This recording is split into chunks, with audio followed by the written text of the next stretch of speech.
The 2022 midterm elections shaped up to be some of the most consequential in the nation's recent history, with control of Congress at stake. All 435 seats in the House and 35 of 100 seats in the Senate were on the ballot, as well as several influential gubernatorial elections in battleground states like Arizona, Georgia, Pennsylvania, and Wisconsin. Democrats were defending their narrow majorities in both chambers and retained control of the Senate, though control of the House isn't yet clear. But a Republican flip of the lower chamber would be enough to curtail most of President Joe Biden's legislative agenda and would likely result in investigations against his administration and even his family. Nevada Sen.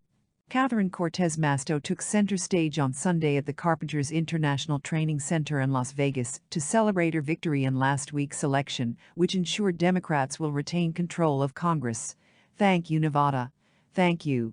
I am so grateful to every volunteer who knocked on doors, who made phone calls, who wrote postcards and letters, and who had the courage to publicly stand up and fight for our state," she said. "To all Nevadans, whether you voted for me or not, I will always fight for you, always," she said.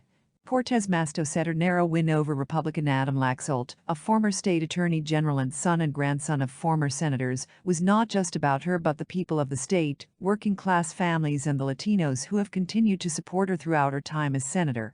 "Like all of you, I've never forgotten where I come from and where my family came from. I will continue to fight for our Latino community," she said.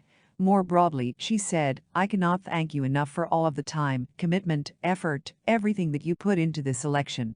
Now we celebrate, and let's continue the work." Laxalt has yet to speak or concede.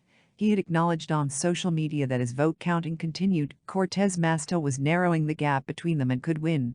Washington Democratic Representative Pramila Jayapal told reporters on Sunday that in the wake of her party's surprising midterm performance, in which they bucked history to limit their losses in the House, next year's Congress will see the most progressive Democratic caucus in decades. Jayapal, chair of the Congressional Progressive Caucus (CPC), said at a news conference with newly elected lawmakers that her group will have 100-plus members come January. She said that, despite the pattern of past cycles and the Biden White House's unpopularity, there was no red wave, and a majority of the CPC-endorsed candidates won their races so far. Jayapal wouldn't say if she'll support Speaker Nancy Pelosi if the California lawmaker runs again for leadership, or if she herself will run for House leadership. For the lame duck session before the next Congress starts in January, Jayapal said her group's goals include raising the debt limit and reviving the child tax credit. She said CPC is holding an executive board meeting soon to lay out a plan. Incoming Florida Rep. Maxwell Frost, who will be the first Gen Z member of Congress, said at the news conference that what young people care about is not anything different than anyone else. "The difference is the lens in which they see those same issues," he said. Control of the House remained unprojected as of Sunday, as vote counting continues.